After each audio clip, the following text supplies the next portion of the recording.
Assalamualaikum warahmatullahi wabarakatuh. Di video ini saya akan sharing tentang kemiringan dan keruncingan distribusi data. Oke, yang pertama, kemiringan. Ini merupakan derajat atau ukuran dari ketidaksimetrisan suatu distribusi data, di mana kemiringan distribusi data ini terbagi menjadi 3 jenis.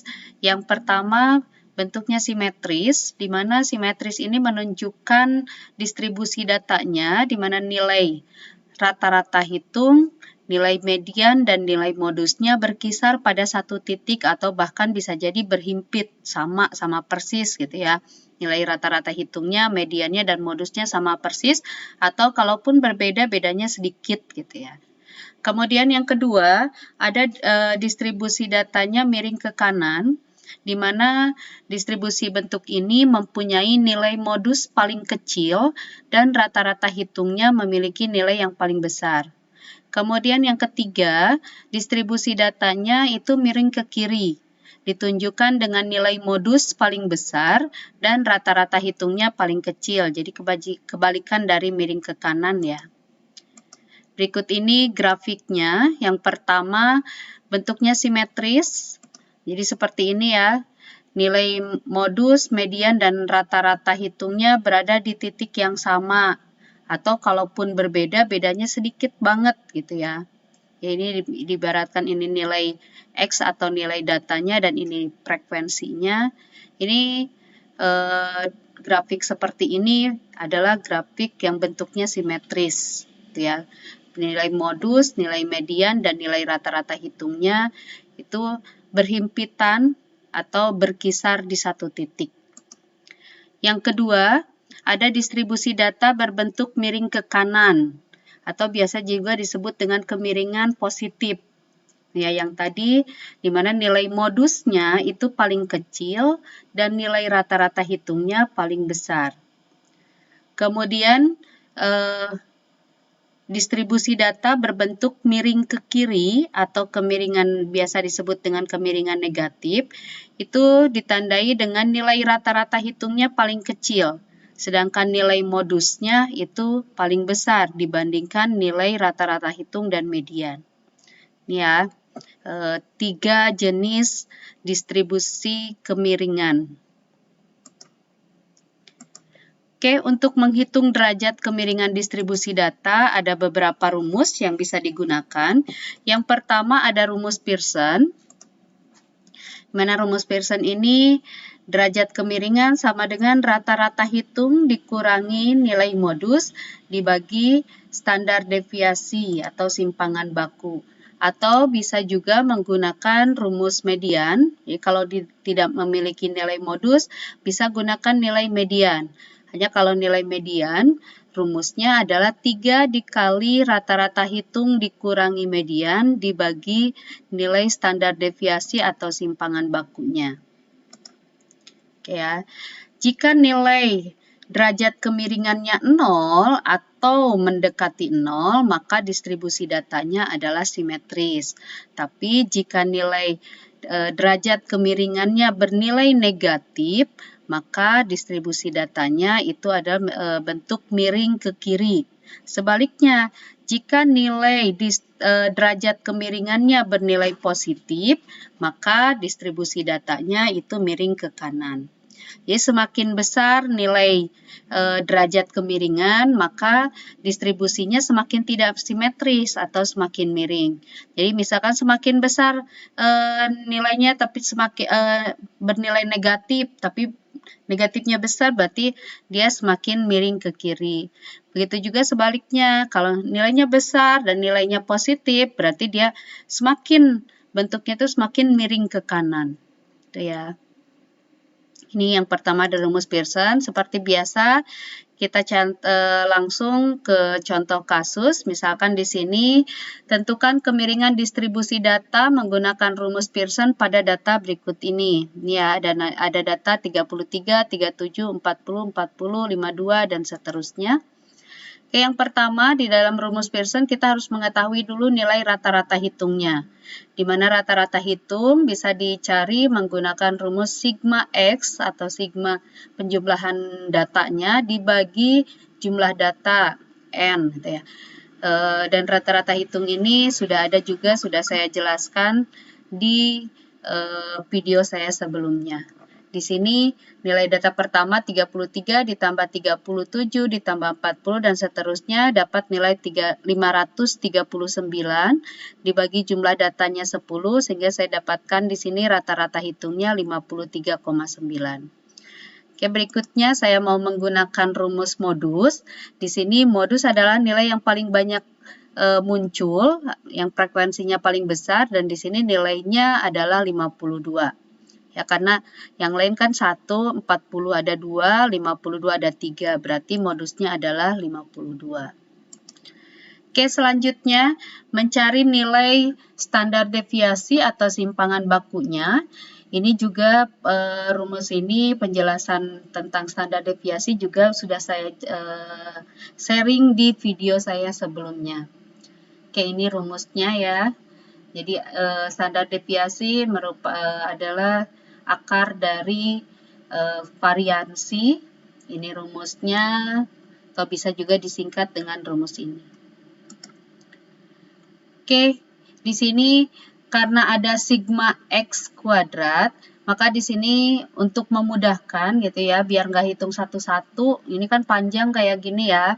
Jadi saya gunakan tabel, di mana nilai X ini adalah nilai datanya 33, 37, 40. Di sini kan saya butuh nilai kuadratnya nih. Nilai kuadratnya berarti masing-masing nilai si data dikuadratkan, 33 kuadrat dapat nilai 1089, 37 kuadrat dapat nilai 1369, dan seterusnya, sehingga saya dapatkan total dari nilai X kuadrat adalah 31.875. Ini sengaja dibuat untuk memudahkan ya. Oke, berikutnya kita masuk ke rumus standar deviasinya. Sebelum masuk ke rumus Pearsonnya, kita kan tadi ya, kita harus cari tahu dulu nilai rata-rata hitung, udah dapat, nilai modus sudah dapat, berikutnya nilai standar deviasi tadi. Oke, N, di sini saya menggunakan rumus yang ketiga ini. N, nilai datanya 10 dikali sigma dari X kuadrat. Ini ya, penjumlahan dari nilai X kuadrat, yaitu 31.875 dikurangi sigma X, penjumlahan dari nilai X, yaitu 539, dikuadratkan. Beda ya, kalau yang ini dikuadratkannya setelah dijumlahkan, kalau yang ini dikuadratkan dulu baru dijumlahkan. Makanya dibutuhkan tabel kolom 2 ini ya. Oke, dibagi N, N-nya 10 dikali N minus 1, N-nya lagi 10 dikurangi 1. Sehingga saya dapatkan nilai 10 dikali 31.875, yaitu 318.750 dikurangi 539 dikuadratkan, saya dapatkan nilai 290.521 dibagi, ini 10 dikurangi 1, 9. 10 dikali 9, yaitu 90, ini 318.750 dikurangi 290.521, saya dapatkan nilai 28.229. Dibagi 90, saya dapatkan nilai 313,66. Kemudian diakarkan, saya dapat nilai standar deviasinya yaitu 17,7. Sehingga udah lengkap ya untuk rumus Pearsonnya, rata-rata hitungnya udah ada, modusnya udah ada, nilai standar deviasinya juga sudah ada. Maka lanjut kita masuk ke rumus Pearsonnya sendiri, yaitu derajat kemiringan sama dengan rata-rata hitung, yaitu 53,9 dikurangi modusnya 52 dibagi nilai standar deviasinya 17,7. Ini ya. Di rata-rata hitung 53,9, modusnya 52, yang ini standar deviasinya S 17,71. Ke sini 53,9 dikurangi 52, saya dapatkan nilai 1,9 dibagi 17,71, saya dapatkan nilai 0,11. Ini nilai derajat kemiringannya mendekati 0 tapi dia nilainya positif. Jadi dari rumus Pearson ini kita dapatkan bahwa distribusi data ini cenderung simetris, tapi dia sedikit miring ke kanan, gitu ya, karena bukan 0 persis ya, masih ada komanya. Jadi dia memang cenderung simetris sih, tapi agak sedikit miring ke kanan. Kenapa miring ke kanan? Karena nilainya positif ya. Oke, selanjutnya untuk tadi mencari data pada data yang belum dikelompokkan.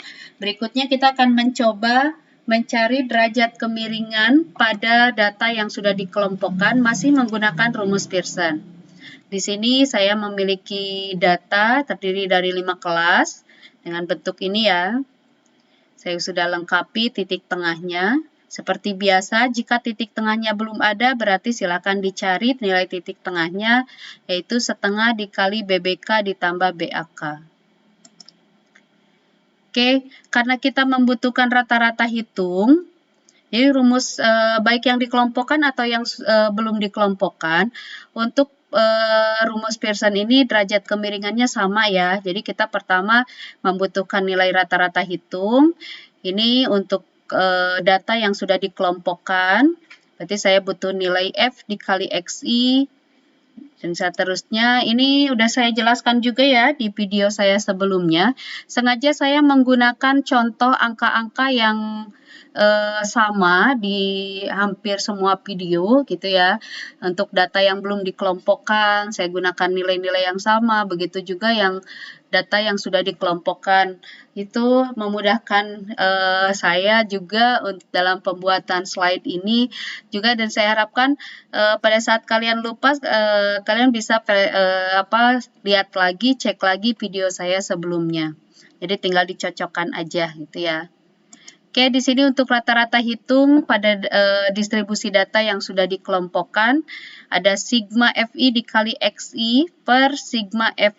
Sigma F, ini sigma frekuensi ya. Jadi di sini sigma FI dikali XI yaitu 2245 dibagi jumlah data keseluruhan yaitu 50, sehingga saya dapatkan nilai rata-rata hitungnya 44,9. Berikutnya nilai standar deviasinya. Ini juga sudah saya jelaskan di slide sebelumnya. Ya. Untuk standar deviasi, rumus standar deviasi pada data yang sudah dikelompokkan. Silakan boleh dilihat lagi di video saya sebelumnya. Di sini saya dapatkan nilai simpangan bakunya yaitu 12,67. Simpangan baku atau standar deviasi sama aja ya. Oke, lanjut. Di sini karena tadi di slide sebelumnya nggak muat ya, jadi saya rangkum. Nilai rata-rata hitungnya 44,9, nilai standar deviasinya 12,67, berikutnya nilai modusnya, berarti ini kan ya, nih, nilai modus atau data yang sering muncul, di sini yang frekuensinya paling tinggi adalah kelas 2. Berarti kita cari dulu nilai modusnya, karena kalau nilai modus di distribusi data yang sudah dikelompokkan kan beda lagi ya. Ini juga sama penjelasannya, udah saya jelaskan juga di video saya sebelumnya. Jadi L ini tepi bawah kelas si modusnya. Di sini kelas modusnya adalah kelas kedua. Ini ya BBK-nya 32, berarti tepi bawahnya 31,5. Ditambah D1 adalah selisih dari frekuensi kelas modus dikurangi kelas sebelumnya. Jadi 17 dikurangi 7.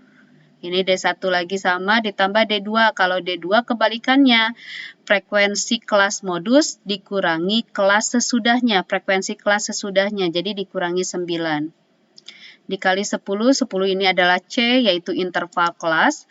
Di sini interval kelasnya adalah 10. Atau bisa dicari dengan rumus TAK dikurangi TBK, tepi atas kelas dikurangi tepi bawah kelas. Ini dari rumus ini, modus ini, saya dapatkan nilai modus dari data ini adalah 37,1. Jadi udah lengkap ya, rata-rata hitungnya sudah ada, standar deviasinya juga sudah ada, dan nilai modusnya juga sudah ada. Oke, lanjut masuk ke rumus Pearson-nya sendiri, langsung ke menghitung derajat kemiringannya, berarti tinggal dipindahkan nilai X, nilai rata-rata hitungnya 44,9 dikurangi nilai modusnya 37,1 dibagi nilai standar deviasinya yaitu 12,67. Yang ini ya. 44,9 dikurangi 37,1 saya dapatkan nilai 7,8 dibagi 12,67 hasilnya 0,61. Jadi pada distribusi data kelompok ini yang sudah dikelompokkan ini nilai derajat kemiringannya adalah 0,61. Ini juga mendekati 0 tapi nilainya positif. Jadi dia juga simetris, tapi ini komanya kan lumayan besar ya, berarti di sini cenderung miring ke kanannya lebih besar dibandingkan simetris. Tuh. Oke, yang kedua, selain rumus Pearson, untuk menghitung derajat kemiringan distribusi data juga bisa menggunakan rumus momen. Nah, rumus momen ini ada perbedaan rumus untuk data yang belum dikelompokkan atau data yang tidak berkelompok dengan data yang sudah dikelompokkan. Jadi untuk data yang tidak berkelompok atau belum dikelompokkan, rumus cara mencari derajat kemiringannya adalah sigma xi. Xi ini nilai datanya dikurangi rata-rata hitung pangkat 3 dibagi N jumlah data dikali standar deviasi dipangkatkan 3. Sedangkan untuk data yang sudah dikelompokkan, ini perbedaannya cuma di frekuensi ya. Ini sama persis, nih kan pembaginya sama persis NS pangkat 3, hanya nilai penyebutnya ini dikalikan dengan frekuensi. Karena kalau data kelompok kan nilai X-nya itu kita ambil nilai tengah, jadi yang pengganti nilai X adalah nilai tengah, MI ini adalah nilai tengah sebuah kelas, dikali frekuensi dari kelas itu sendiri. Itu ya, ini ya bedanya ya. Tuh.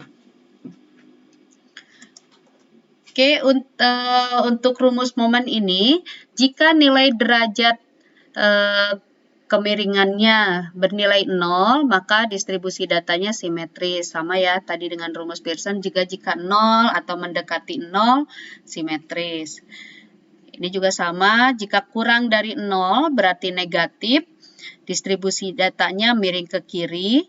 Jika lebih dari 0, atau positif, maka distribusi datanya miring ke kanan. Jadi sama aja ya hasilnya dengan rumus Pearson ketentuannya. Jadi kalau 0 atau mendekati 0 berarti simetris, tapi kalau positif berarti miring ke kanan, kalau negatif miring ke kiri. Oke, langsung ke contoh soal. Di sini ini datanya masih sama, hanya kalau tadi kita menggunakan rumus Pearson, yang sekarang kita akan menggunakan rumus momen. Oke, ini rata-rata pertama sama ya, kayak di rumus Pearson, kita juga membutuhkan nilai rata-rata hitung. Di sini untuk data ini rata-rata hitungnya adalah 53,9. Kemudian nilai modusnya, karena saya masih menggunakan data yang sama, nilai modusnya adalah 52. Kemudian nilai standar deviasinya, ini sama ya, kayak data yang waktu di slide sebelumnya, di rumus Pearson. Sengaja saya gunakan data yang sama, seperti tadi saya bilang ya, biar saya nggak berulang-ulang ngejelasinnya. Jadi kalau misalkan ada yang terlupakan, boleh di back video ini, atau kalau ada kaitannya dengan rumus-rumus sebelumnya, seperti saya pengen lebih lupa lagi nih cara menentukan standar deviasi, lebih jelasnya ada di video saya sebelumnya. Oke, dari sini nilai rata-rata hitungnya 53,9, nilai modusnya 52, nilai standar deviasinya 17,71. Oke, selanjutnya ini berikutnya Di rumus momen kita masukkan nilai dari masing-masing tadi yang kita cari. Di sini yang pertama kita harus mencari nilai XI minus rata-rata hitung dipangkatkan 3. Jadi nilainya satu-satu ya. 33 ini nilai data pertama yaitu 33 dikurangi rata-rata hitungnya 53,9 dipangkatkan 3 ditambahkan nilai data kedua yaitu 37 dikurangi rata-rata hitungnya 53,9 sama dipangkatkan 3 ditambah data ketiga yaitu 40 dikurangi rata-rata hitung 53,9 pangkatkan 3 dan seterusnya sampai data terakhir. Nilai 80 dikurangi rata 53,9 dipangkatkan 3. Dibagi N jumlah datanya di sini ada 10 dikali S standar deviasinya tadi 17,71 dipangkatkan 3. Dari sini dikurangi pangkat 3 dijumlahkan, saya dapatkan nilai 21.551,88 dibagi ini 17,71 dipangkatkan 3 yaitu 5.554,64 dikali 10 hingga dapat nilai ini 55.546,4 dan ini dibagi ya 21.551,8 dibagi 55.546,4 sehingga saya dapatkan nilai 0,39. Dari nilai ini masih mendekati 0, jadi masih cenderung simetris tapi cenderung miring ke kanan juga gitu ya. Sedikit miring ke kanan. Untuk penggunaan rumus momen pada data yang sudah dikelompokkan, ini contohnya sama ya, saya menggunakan data yang saya sebelumnya. Oke, rata-rata hitung. Ya, prosesnya bagaimana bisa ke sini? Sama, buka kembali video saya sebelumnya. Standar deviasi. Ini saya dapatkan nilai 12,67.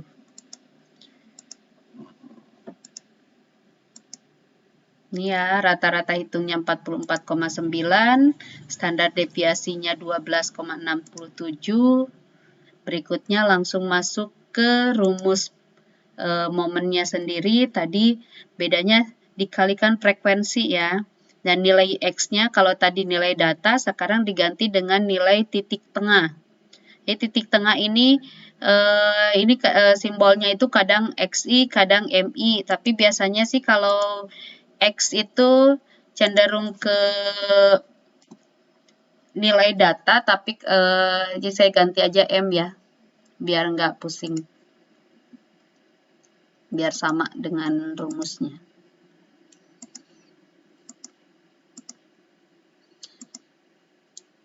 Oke, frekuensi pertama yaitu 7 dikali nilai titik tengahnya. Kelas pertama 26,5 dikurangi rata-rata hitungnya 44,9 dipangkatkan 3. Ditambah frekuensi yang kedua, kelas kedua yaitu 17 dikali nilai titik tengah kelas kedua yaitu 36,5 dikurangi rata-rata hitungnya masih 44,9 dipangkatkan 3 dan seterusnya sampai kelas terakhir yaitu kelas kelima frekuensinya 6 dikali titik tengahnya 66,5 dikurangi rata-rata hitungnya dipangkatkan 3 dibagi jumlah datanya 50 dikali standar deviasinya 12,67 dipangkatkan 3. Jadi untuk pangkat 3 yang ini itu hanya milik nilai S ya, milik nilai standar deviasi. Oke, saya dapatkan masih salah nih. Diulang. Oke, saya dapatkan dari nilai ini dari hitungan yang atas ini saya dapatkan nilai 23.990,4 dibagi 50 dikali 2033,9 yaitu 101.695,1 dan hasilnya adalah 0,24. Ini masih berkisaran 0, tapi nilainya sudah ada nilai positifnya, berarti data ini simetris tapi sedikit miring ke kanan. Oke, yang terakhir, untuk menghitung derajat kemiringan distribusi data bisa menggunakan rumus Pauli. Ini cenderung simpel ya kelihatannya gitu kan. Hanya menggunakan nilai kuartil. Di sini kuartil 3 ditambah kuartil 1 dikurangi 2 kali kuartil 2 dibagi kuartil 3 dikurangi kuartil 1. Tentunya masing-masing rumus itu kadang ada perbedaan nilai, yang pasti itu bisa menjadi bahan penelitian, rumus mana yang paling pas, yang paling sesuai. Gitu ya. Oke, untuk rumus Pauli, pertama di sini saya contohnya satu aja untuk data yang sudah dikelompokkan. Ini yang pertama kita harus mencari dulu nilai kuartilnya. Ini lengkap ya, kuartil 1, 2, dan 3 semuanya dipakai, berarti kita harus mencari ketiga nilai kuartil tersebut. Yang pertama nilai kuartil 1-nya, ini sudah saya jelaskan juga di video saya sebelumnya, karena kalau diulang-ulang lumayan ya. Biar videonya juga nggak terlalu panjang gitu ya. Silakan dilihat lagi bagaimana step by step-nya mencari nilai kuartil. Ini ya, kuartil 1. Nih, sambil saya pelan-pelan saya kliknya biar kalian flashback memori cara mencari nilai kuartil. Ya, di kuartil 1 dapat nilai 44. Ya. Oke, berikutnya nilai kuartil keduanya. Ya. Kok kuartil 1 ada di kelas ketiga, kuartil 2 ada di kelas keempat, kok kuartil 3 ada di kelas ke-6? Sudah saya jelaskan di video sebelumnya.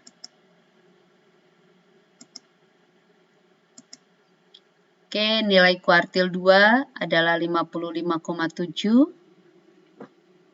Ya, step-stepnya.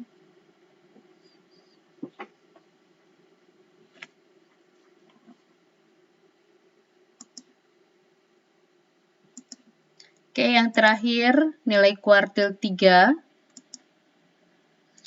Ini sengaja saya cantumkan lagi langkah-langkahnya, tapi tidak saya jelaskan untuk flashback aja. Ya. Karena kalau saya langsung kuartil 1 sekian, kuartil 2 sekian, kuartil 3 sekian, nantinya kan bingung ini dari mana gitu. Kalau misalkan yang baru ngelihat video ini. Kalaupun yang udah pernah nonton video saya sebelumnya, setidaknya sambil mengingat kembali. Oke, didapatkan nilai kuartil 3-nya adalah 74. Ini hitungan-hitungan ini biar gampang gunakan kalkulator ya. Kalkulatornya bisa menggunakan kalkulator Excel. Jadi kalkulator Excel itu mudah sekali gitu ya menjumlahkannya. Walaupun sebenarnya di Excel juga bisa digunakan untuk statistik, hanya saja kalau kita hanya plek-plek gitu ya menggunakan aplikasi langsung tanpa paham alur dari hitungan manualnya, nanti bingung sendiri gitu ya. Ya setidaknya untuk data kecil kita pahami dulu rumus-rumusnya. Nanti kalau udah datanya besar ya nggak mungkin juga kita melakukan penghitungan manual seperti ini gitu ya. Tetap kalau datanya sudah besar, sudah banyak gitu kan, ya data yang kita kelola banyak ya lebih baik gunakan aplikasi gitu.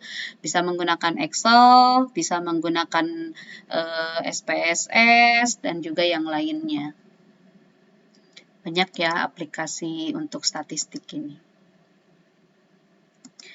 Oke, tadi nilai dari data distribusi data ini kita tadi udah dapatkan nilai kuartil 1-nya 44, kuartil 2-nya 55,7 dan kuartil ketiganya 74. Langsung kita masuk ke rumus Bowley-nya. Tinggal kita masukkan nilai Q3 yaitu 74 ditambah Q1 yaitu 44 dikurangi 2 dikali Q2. Q2 yaitu 55,7 dibagi Q3 yaitu 74 dikurangi Q1 yaitu 44. Ingat di dalam matematik itu untuk operator aritmatika ada derajat kepangkatannya ya. Yang pertama yang harus dikerjakan kalau ada deret seperti ini, jadi walaupun tidak ada tanda kurungnya, tetap yang pertama dikerjakan adalah perkalian dan pembagi. Baru setelah itu bisa menghitung penjumlahan dan pengurangnya. Ini 2 dikali 55,7 didapatkan nilai 111,4. Ini 74 ditambah 44 dijumlah 118. Ini 74 dikurangi 44, 30 ya. Sehingga didapatkan 118 dikurangi 111,4 yaitu 66,6 dibagi 30 saya dapatkan nilai 0,22.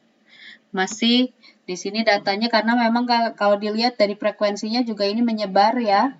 Sebarannya kecil dan cenderung ada nilai median, nilai modus, nilai rata-rata tengahnya itu cenderung deket-deketan gitu. Makanya dari tadi nilainya 0,0 terus. Tapi kalau misalkan nanti kalian ketemu data yang sesungguhnya, mungkin akan ketemu nilai kemiringan distribusi datanya 1, 2, dan seterusnya, atau bahkan negatif gitu kan.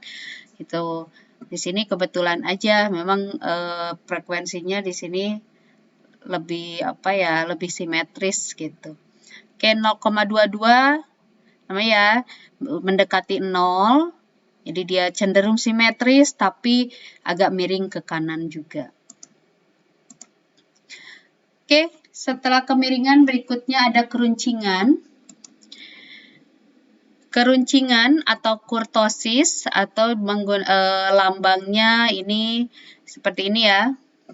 Alfa 4 merupakan derajat atau ukuran tinggi rendahnya puncak suatu distribusi data terhadap distribusi normalnya data. Jadi kalau tadi miring kanan, miring kiri ataukah simetris. Kalau ini runcingnya. Kalau misalkan dia simetris apakah runcing banget gitu kan. Kalau ke kanan ke kirinya apakah tinggi banget yang ada di puncaknya atau tidak. Gitu. Di sini untuk derajat keruncingan terbagi menjadi 3 jenis. Yang pertama ada leptokurtis, yaitu distribusi data yang puncaknya relatif tinggi. Jadi nilai data tertingginya itu tinggi banget gitu ya. Kemudian ada mesokurtis, distribusi data yang puncaknya normal atau tidak terlalu runcing. Dan yang ketiga ada platikurtis, yaitu distribusi data yang puncaknya terlalu rendah, bahkan cenderung mendatar. Ya. Ini untuk grafiknya. Yang pertama ada leptokurtis, ini seperti ini. Cenderung runcing. Kemudian ada mesokurtis, dia gunung juga, kayak gunung juga, tapi agak landai ya. Jadi kalau ini kan runcing banget gitu kan. Kalau mesokurtis sedikit agak landai. Kemudian yang terakhir ada platikurtis, ini cenderung mendekati datar.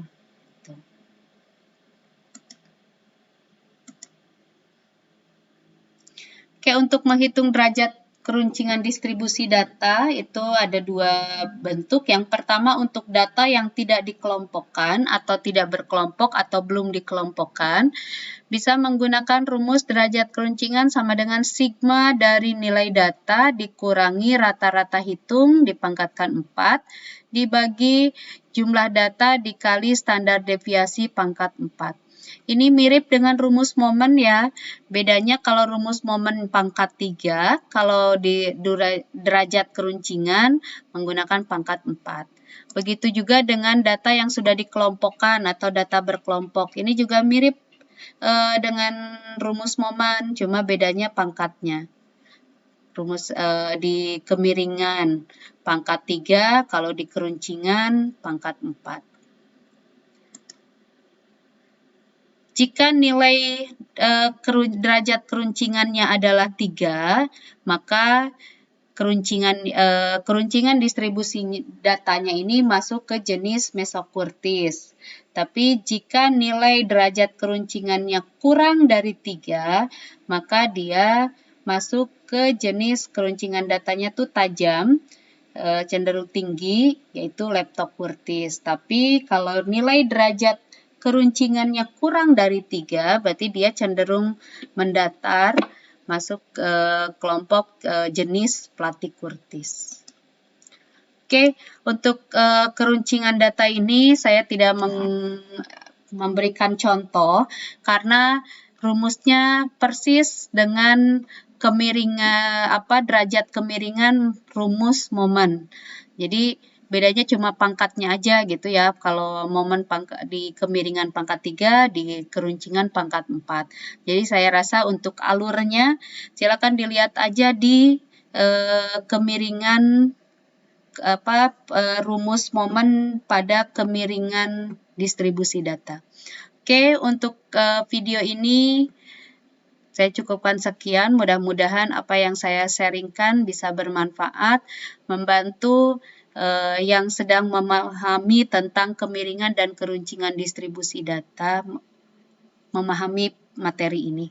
Oke, terima kasih. Assalamualaikum warahmatullahi wabarakatuh.